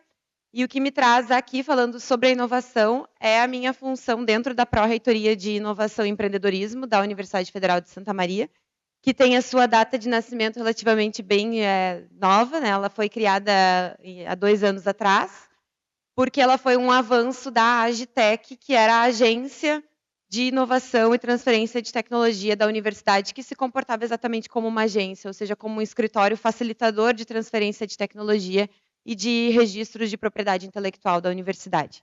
Então, dentro da ProInova, minha função é atuar como gestora da Coordenadoria de Educação Empreendedora, que nasce também com a ProInova, ainda que muitos caminhos já tinham sido trilhados da inovação dentro da universidade, mas a ProInova traz essa roupagem de se comunicar mais facilmente com a comunidade e ter exatamente um ponto de encontro, então, de como que a gente pode levar tudo que a universidade faz para a sociedade e, da mesma forma e dentro do mesmo caminho, receber as demandas da sociedade para serem trabalhadas dentro da universidade. Boa tarde a todos. Eu sou o Nelson, professor Nelson Knack, do curso de Engenharia Elétrica, aqui do campus de Cachoeira do Sul, e atualmente eu atuo na coordenação de pesquisa e extensão aqui do campus, que é, digamos, um braço da ProInova aqui em Cachoeira do Sul. Então, nossa função é atuar como facilitador dentro dos projetos, tanto internamente quanto externamente, a universidade, junto à ProInova, nessa articulação, desde a prospecção de projetos até na valoração das soluções que são propostas. E a nossa ideia hoje, então, apresentar um pouquinho desse caminho que é tão importante, né? Nós temos uma universidade pública que tem uma infraestrutura muito bacana para a inovação. A UFSM é uma das universidades mais inovadoras do país e isso vem de um longo trabalho que culmina hoje nessa estrutura da ProInova que a gente vai apresentar para vocês. A gente é bem gratificante, né, fazer essa fala hoje, porque amanhã, né, professor Anderson, a Universidade Federal de Santa Maria, campus Cachoeira do Sul, completa 10 anos. Então, a gente trouxe já de início, né, o slide que acho que representa de onde vem a inovação que a gente vai falar aqui. Então, vem de mais de 30 mil pessoas envolvidas diariamente em todos os processos da universidade. Especificamente, esses números aqui representam, né, o todo, mas Cachoeira do Sul, desde os últimos dados coletados do último semestre, nós temos em torno de 770 alunos. 800. E 131 servidores, entre professores e técnicos administrativos em educação. Aqui em Cachoeira, 5 cursos, depois, claro que o Nelson pode comentar melhor, né? Mas então, a representatividade da excelência da universidade, ela é feita por todos os alunos, professores, técnicos administrativos, que dentro dos seus laboratórios pensam em transformar suas pesquisas em algo que beneficie a comunidade e a sociedade. E para isso, então, como a gente tinha conversado, né, existe desde a criação de um núcleo de inovação e transferência de tecnologia, o NIT, que depois passou a ser a Agitec e agora passa a ser ProInova, que é a Pró-Reitoria de Inovação e Empreendedorismo. A ProInova, ela atende algumas áreas principais de inovação, mas a gente sempre repete que a inovação da Universidade Federal de Santa Maria não está na ProInova, né? Está na sala de aula, está em eventos como este, está nas conversas, no networking, nos corredores, nos professores e seus alunos nas orientações e pesquisas e trabalhos de conclusão de curso em pós-graduação, né? Então, a ProInova, ela existe para servir de apoio para facilitar esses processos que, por vezes, são burocráticos, principalmente o núcleo de proteção intelectual, que é o núcleo de TT, está inserido dentro da coordenadoria de TT-IPI, que é a Coordenação de Propriedade Intelectual e Transferência de Tecnologia, entendendo que o propósito maior da ProInova, dentro dessa coordenadoria de transferência de tecnologia e propriedade intelectual, é não apenas orientar ao processo de proteção intelectual, ou seja, de proteção daquela tecnologia, mas também a forma de transferir essa tecnologia para a sociedade, por meio de criações de startup, por meio de projetos de pesquisa e desenvolvimento, por meio de concessão de licença para que empresas comercializem o que a universidade gerou pelos seus saberes em diversas áreas, né? Então, dentro da coordenadoria de TT-IPI, tem o núcleo de propriedade intelectual, o núcleo de prospecção e valoração e o núcleo de apoio a projetos, que formaliza toda essa negociação entre empresas privadas e a Universidade Federal de Santa Maria, né? Depois, ao lado, a Coordenadoria de Educação Empreendedora, que é a coordenadoria pela qual eu estou atuando diretamente, que tem essa preocupação na sensibilização do que é empreendedorismo e do que é inovação, principalmente para os discentes, para que os alunos, desde a sua formação em graduação, já possam se imaginar também empreendendo, se não dentro de uma startup, se não dentro de uma empresa consolidada e tradicional, que seja, de fato, dentro das suas atribuições, também como funcionário público, também como pesquisador, e que se envolva em outras áreas, mas leve o espírito e a atitude empreendedora com ele, né? Além disso, também ao lado, o Parque de Ciência, Tecnologia e Inovação, que é o Inovatec, tem uma data recente também, ele surge junto com a ProInova em 2022, e ao lado, né, fazendo parte da construção do parque, está a incubadora Pulsar, a incubadora tecnológica Pulsar, que tem dentro do parque a responsabilidade de tratar os processos das empresas de base tecnológica, as startups, que também tem uma história aí de todos os núcleos em que eu falo aqui. A Pulsar, ela já tem uma história de longa data, né? Ela nasce antes do Parque Tecnológico, antes da própria Agitec, o que representa a importância, né, de que trabalhos de conclusão de curso, pesquisas, possam vir a servir a sociedade por meio da criação de empresas e startups, né? Depois temos os processos internos, comunicação e a assistência administrativa dentro da pró-reitoria, mas a gente apresenta esse slide principalmente porque, como a pró-reitoria é o primeiro atendimento da comunidade, no sentido de que se empresas gostariam de procurar tecnologias que tenham sido patenteadas pela universidade, cultivares, softwares que tenham sido registrados, as empresas podem buscar dentro do site da ProInova, por exemplo, esse portfólio de tecnologias, e marca-se, então, uma reunião para conhecer mais aprofundadamente como é que eu posso licenciar essa tecnologia, como é que eu posso trabalhar com alguma startup, como é que eu posso me associar de forma residente ou de forma associada remotamente ao parque tecnológico e ter acesso, por meio, então, dessa conversa inicial, a todos os laboratórios de referência da universidade.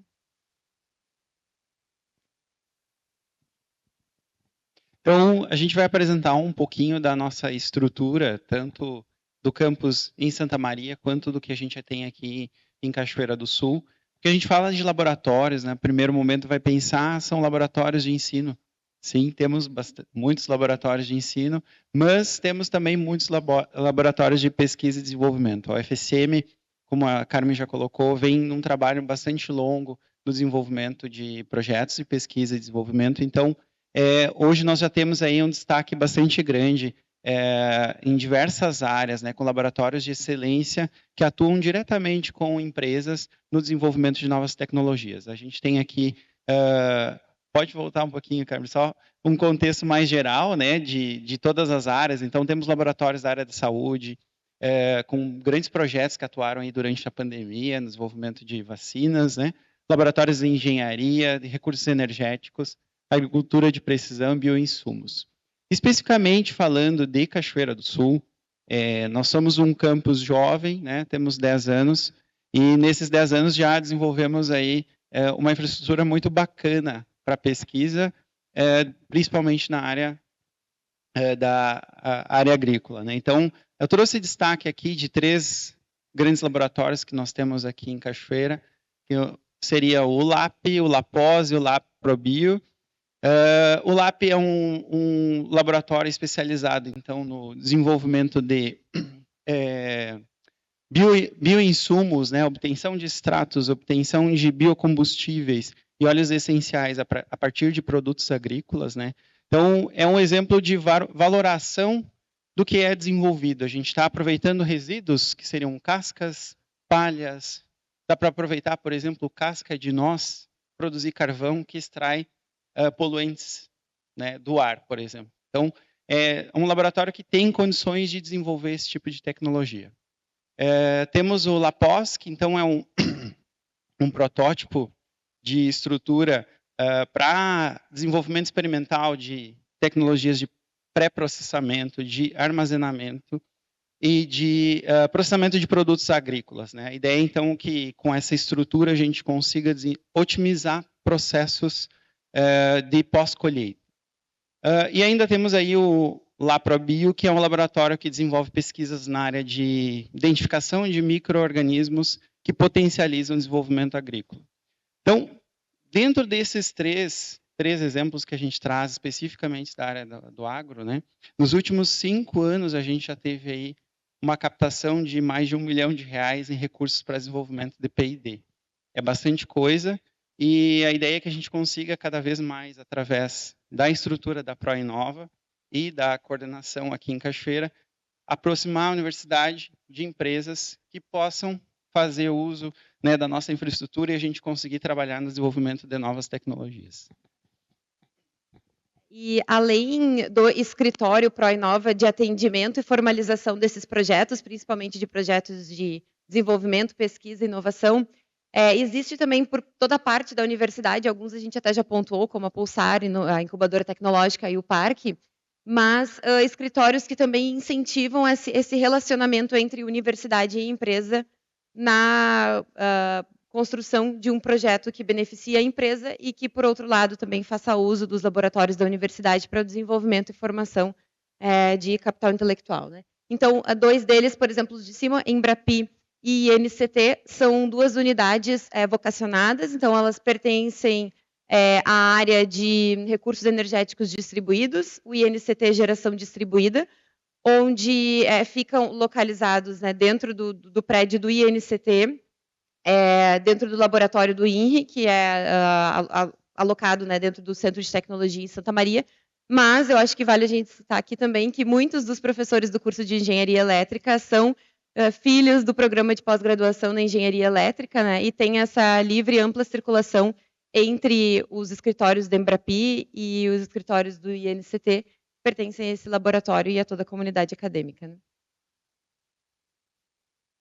E quando a gente fala em propriedade intelectual, que eu tinha comentado aqui no início, a universidade, dados também atualizados, são dados atualizados a cada 6 meses, esses dados atualizados mostram um impacto bem considerável dentro dos 18 licenciamentos, que é o nosso propósito enquanto auxiliadores para a patente, né, para a geração principalmente de registro e de conteúdo que seja de autoria da universidade. E, então, todo esse encaminhamento de, por exemplo, algum aluno fez um trabalho de conclusão de curso e esse trabalho de conclusão de curso ele é passível de proteção. Como é que eu faço? A quem eu procuro? Né? Quem que eu peço ajuda? Então, a gente orienta que esse aluno busque, junto com o seu professor, a página da ProInova, dentro de propriedade intelectual, consta o processo todo em que ele pode percorrer, ou seja, agenda-se uma reunião. Nessa reunião, há também o acompanhamento da transferência de tecnologia, onde avalia, dentro de métricas já prévias, aplicadas à estruturação dessa pesquisa para identificar qual é o valor que essa pesquisa tem, ou seja, além de indicar o processo de patenteabilidade, o processo de registro, ainda a orientação de quanto vale essa pesquisa em uma situação de transferência dessa tecnologia, né? E, além disso, também a equipe de prospecção faz o trabalho de identificar, para além desse valor, se tem alguma empresa que estaria interessada nessa tecnologia ou indicar o caminho para esse aluno e para esse professor, para esse grupo de pesquisa, para que aquela tecnologia possa ser comercializada, por exemplo, em meio a uma startup, e aí ele é redirecionado à incubadora tecnológica Pulsar, né? Então, por isso que é importante apresentar para vocês as relações entre os núcleos e as coordenações dentro da Pró-Reitoria de Inovação, né? para identificar que, bom, esse aluno ele segue uma trilha, porque se ele apresentou um trabalho, então ele gostaria de registrar e trazer uma autoria, mas ele não só registra, como ele também é encaminhado para processos de entregar este trabalho, essa pesquisa, para uso da comunidade, né?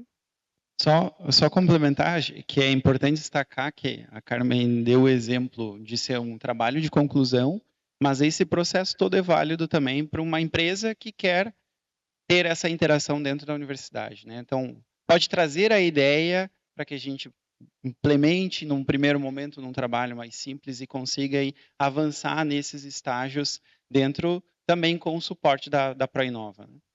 E aqui, nessa página, a gente apresenta números, mas se correr, né, dentro dessa página da Proinova, tem apresentado o portfólio de tecnologias, e não só essas tecnologias podem ser utilizadas por alguma empresa, mas também uma demanda tecnológica pode ser identificada a partir dessa primeira conversa, né? Por exemplo, eu tenho uma demanda e nenhuma dessas tecnologias atende a demanda da minha empresa. O que eu faço? Então, formaliza-se um projeto, um acordo de cooperação técnica, um projeto de pesquisa e desenvolvimento e inovação com a empresa, e aí busca-se dentro da universidade professores que pertençam a grupos de pesquisa que tenham um laboratório apropriado para entregar o retorno para essa empresa, ou seja, a solução construída para a demanda tecnológica organizacional que a empresa tenha, né? E quando a gente fala nesses processos da Proinova, de alguma empresa que possa vir a procurar porque tem um interesse, tem uma demanda, existem várias formas de resolver o problema dessa empresa do ponto de vista de formalizações e contratos, né? Então, dentro também da coordenadoria de transferência de tecnologia, existe o núcleo de apoio a projetos, como a gente tinha comentado aqui, e esse núcleo de apoio a projetos, que é muito semelhante, né, Nelson, à tua área aqui em Cachoeira, é o grupo responsável, então, por analisar de que forma contratualmente essa empresa estaria vinculada à universidade.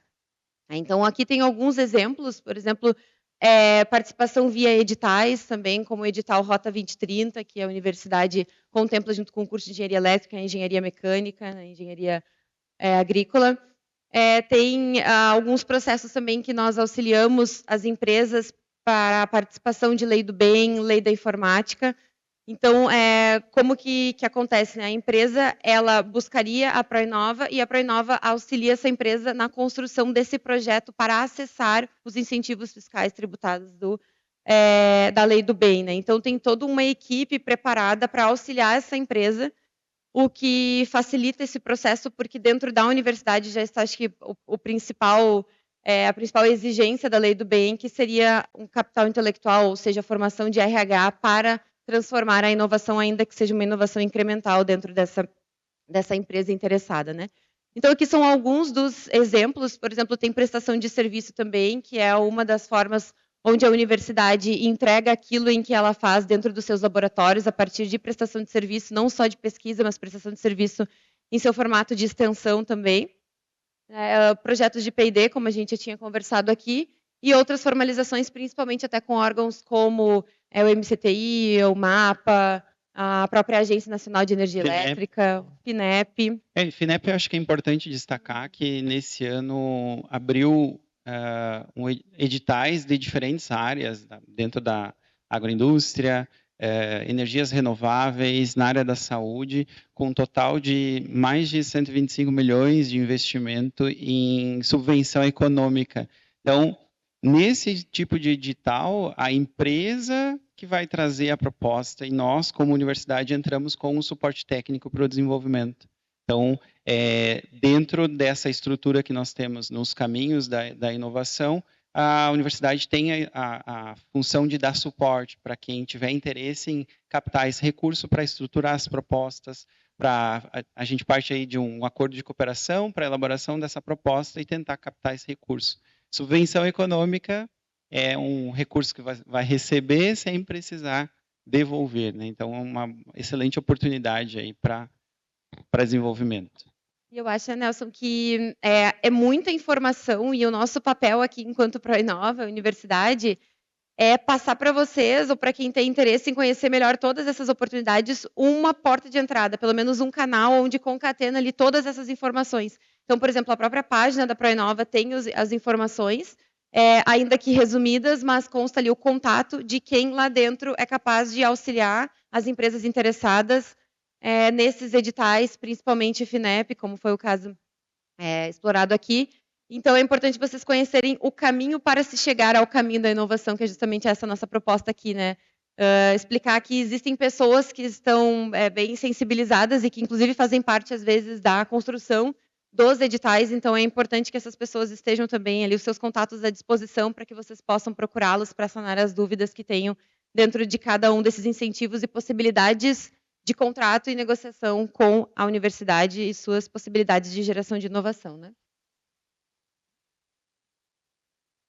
Além disso, assim, internamente, dentro da universidade, existe um caminho que a gente chama de trilha de desenvolvimento, ou seja, trilha de pesquisa, desenvolvimento e inovação, para que seja possível atingir todos os interessados na inovação que possam se enxergar dentro de cada uma dessas fases da trilha, né? Então, por exemplo, a primeira fase da trilha é a fase de sensibilização. É a fase onde nós trabalhamos com metodologias e ações e projetos, justamente como esse momento aqui, para apresentar as oportunidades que se tem enquanto universidade e empresa, universidade e sociedade, né? Então, a sensibilização, a gente apresenta os caminhos, apresenta os processos e desperta também o interesse, principalmente do aluno, em desenvolver a atitude empreendedora dentro da sua formação acadêmica. Depois dessa etapa de sensibilização, a gente conta também com o apoio de mapeamento, que seria essa possibilidade de enxergar a universidade de uma forma mapeada. Um exemplo, nós recebemos um e-mail, acho que faz uns 2, 3 meses, a ProInova recebeu de uma pessoa perguntando quem que trabalha com azeite de oliva na universidade. Então, assim, a gente tem 30 mil pessoas envolvidas na universidade, né? Nós temos mais de 120 cursos de pós-graduação, então a gente precisa ter esse mapeamento em palma da mão para conseguir direcionar essa empresa interessada ao conversar e desenvolver soluções para essa área.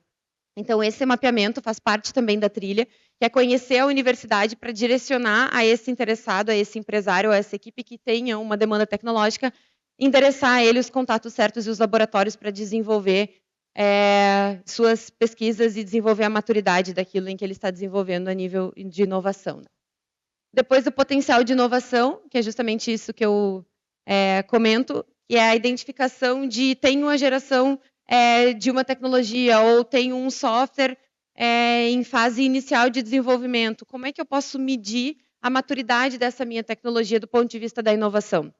Então, tem também metodologias preparadas para analisar e identificar o grau de maturidade dessa inovação, justamente porque alguns editais exigem que a maturidade esteja entre nível 3, nível 7, nível 3, nível 5. Então, essa metodologia de identificar que grau está essa inovação da empresa e buscar um suporte interno na universidade também é feito aqui dentro da trilha. Então, quando eu falo que algumas pessoas estão em fases diferentes dela, é porque a gente atende alunos desde a sua sensibilização, mas atende também empresas que buscam a universidade, que querem desenvolver aquela tecnologia já numa fase inicial e precisam de um apoio de um espaço maker, precisam de um laboratório de prototipagem ou precisam de algum apoio acadêmico-científico.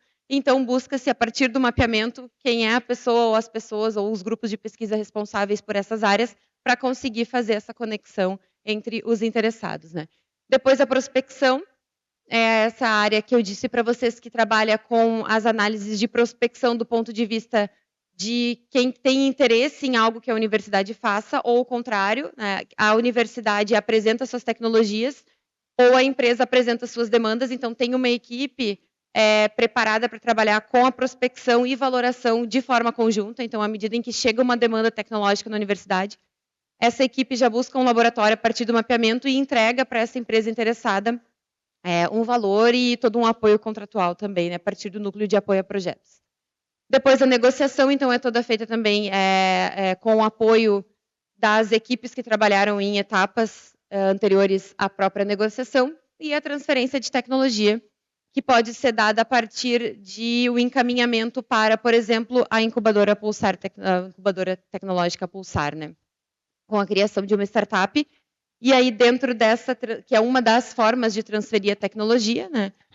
E dentro dessa forma de construir uma empresa a partir de alguma pesquisa que eu tenha desenvolvido por interesse de alguma empresa externa à universidade, é que a gente entra dentro da trilha do empreendedorismo, né? Essa trilha do empreendedorismo, que é essa que está em tela, ela foi uma trilha construída entre várias mãos, Então, ela é uma trilha construída pelo ecossistema de inovação da região central do estado, e porque aqui é importante a gente identificar também alguns parceiros que orientam a formação dessa empresa quando a gente fala de desenvolvimento a partir da criação de uma startup, por exemplo, né?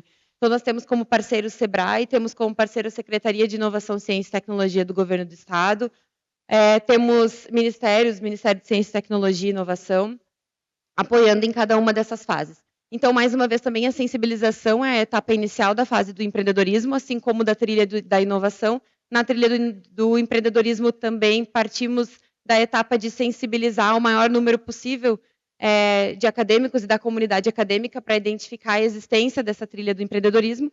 Num segundo momento, essa sensibilização ela encaminha esse grupo de interessados em desenvolver algo que possa vir a ser, então, uma empresa incubada.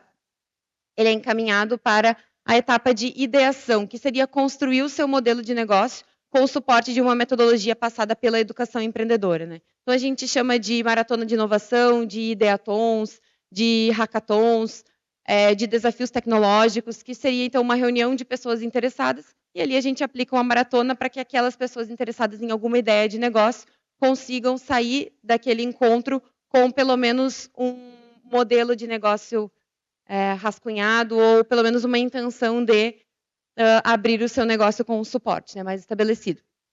Depois dessa etapa, a gente encaminha, dentro dessa trilha, os interessados para uma etapa de validação, ou seja, dentro da etapa de validação, nós ofertamos uma pré-incubação. E quando eu falo nós, como foi construído em várias mãos, não é só a Universidade Federal de Santa Maria que oferta, né? Então, dentro dessa trilha, a gente encontra outras universidades que também ofertam editais de pré-incubação, para que isso possa ser visto como um calendário organizado, ou seja, perdi o edital de ingresso na pré-incubação deste mês, então no próximo mês, por exemplo, a UFN, a UERGS ou outras universidades podem estar com o processo seletivo aberto para pré-incubação.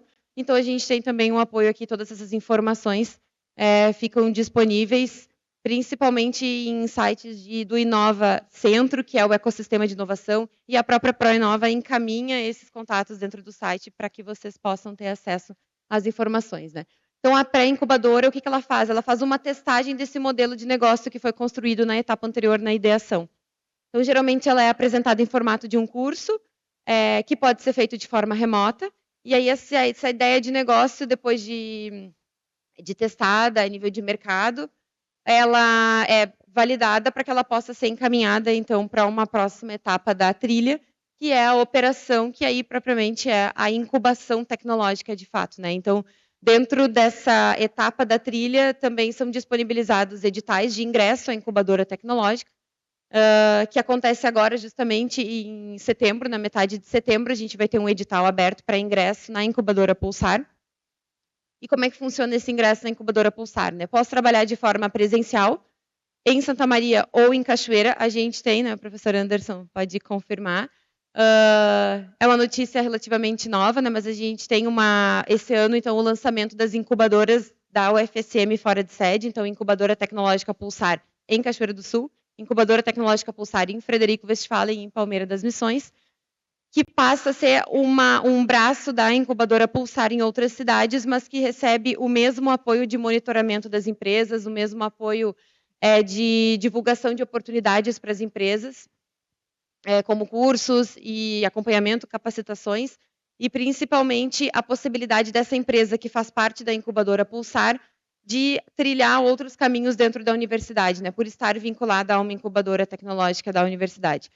Como, por exemplo, pode trabalhar com alunos que são bolsistas e que recebem a bolsa a partir do incentivo da universidade, então recebe por órgãos de financiamento da universidade, e esse aluno trabalha dentro dessa empresa porque essa empresa está vinculada à incubadora tecnológica, né? Então, é uma das vantagens de se estar vinculado a uma incubadora tecnológica de uma universidade. Outros processos, essa empresa, ainda startup, precisa testar sua tecnologia em alguns outros laboratórios. Então, ela estar vinculada a uma incubadora tecnológica permite que ela tenha acesso a essas áreas da universidade, né? Sem a necessidade aí de contratos que podem, às vezes, ser um pouquinho demorado, como é o caso, né, de relacionamento para uma pesquisa, desenvolvimento e inovação, por exemplo. Então, dentro da etapa de incubação, como é que funciona? É via edital também. Então, tem uma banca que seleciona as melhores ideias. Não há uma necessidade de requisito de que a pessoa interessada em ingressar na incubadora Pulsar com a sua ideia de negócio, com a sua empresa, ela tenha participado da pré-incubação. Então, tudo bem que, né, perdi a oportunidade, perdi o edital, não fiz um curso de pré-incubação. Posso mesmo assim concorrer ao edital de incubação? Pode, tá? Não é um requisito. Essa ideia é avaliada dentro do edital de incubação e ela é aprovada ou não. E se ela não é aprovada, ela tem alguns outros suportes, como participação em cursos do Sebrae, que vão desenvolver melhor a maturidade dessa ideia para que em outra oportunidade, em outro edital, dentro da incubadora Pulsar ou outras incubadoras, essa ideia seja competitiva para ser aprovada e ser vinculada, então, a uma incubadora tecnológica, né? Outras vantagens aí de apoio em recursos também financeiros de estar vinculado a uma incubadora é a proximidade que se tem com editais, né? Então, por exemplo, todos aqueles editais que nós tínhamos apresentado antes, como o FINEP, por exemplo, se estou dentro de uma incubadora tecnológica, essas informações elas chegam mais estruturadas até mim, né? E não assim tão soltas em meio a tantas oportunidades que a gente tem.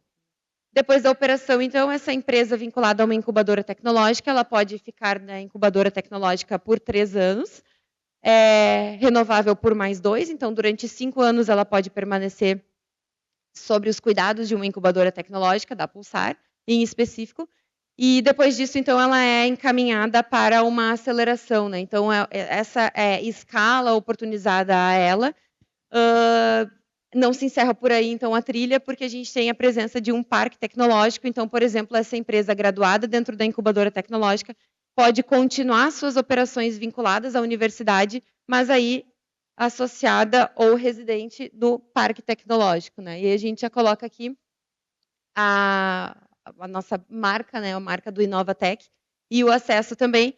Então, onde é que entra o parque dentro dessa trilha do empreendedorismo, né? Ele entra como um caminho futuro dessa empresa que surgiu lá dentro de uma maratona de inovação, por exemplo, passou por uma estruturação de modelo de negócio, que passou por uma pré-incubação, que passou por uma incubação de 5 anos, e depois ainda há o encaminhamento para essa empresa seguir suas operações e processos dentro da Universidade Federal de Santa Maria, mas aí vinculada a um parque tecnológico, né? Qual a diferença de parque tecnológico e incubadora tecnológica, do ponto de vista de oportunidades de relacionamento com a empresa? O parque tecnológico ele não atende só empresas graduadas de incubadora tecnológica, tá? Atende também, mas não só.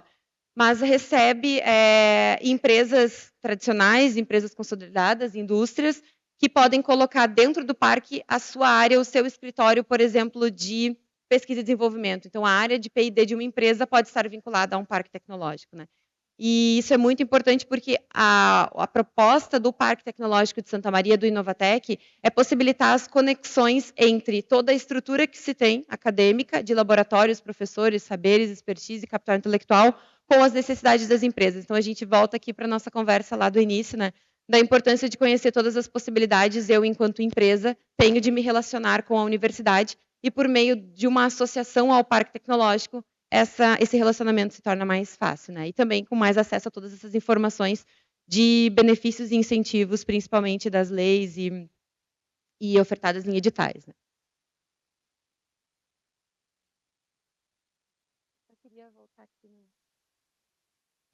Só queria apresentar aqui para vocês que esse slide a gente tinha pulado para apresentar do parque. Hoje nós temos na incubadora Pulsar, em média, 45, 43 empresas. Esse número varia, porque as empresas graduam, as empresas chegam, né, até o parque. Até o parque, porque dentro do parque está a incubadora Pulsar. Então, a gente tem alguns logos de umas que estiveram e que ainda estão conosco. Tá? E aqui 2 fotos de estrutura física do que a incubadora oferece. A incubadora oferece uma sala de coworking e oferece um espaço também para instalação da empresa, se o interesse for um acompanhamento físico e uma presença física dentro da incubadora Pulsar, né? Se for um interesse de um acompanhamento virtual, também é possível, é o mesmo edital, mas aí eu tenho a minha empresa vinculada à incubadora Pulsar e esse atendimento de forma remota, né? Também recebe as mesmas análises de mercado, o mesmo acompanhamento de indicadores, o mesmo monitoramento por parte dos gestores de desenvolvimento e negócio da incubadora. A gente tem um exemplo aqui na Inocular, a Rosana está sentada ali, depois a gente pode trocar uma conversa com ela também. Ela é a diretora sócia proprietária de uma das empresas, né? que está vinculada à incubadora Pulsar Tecnológica, né, Rosana?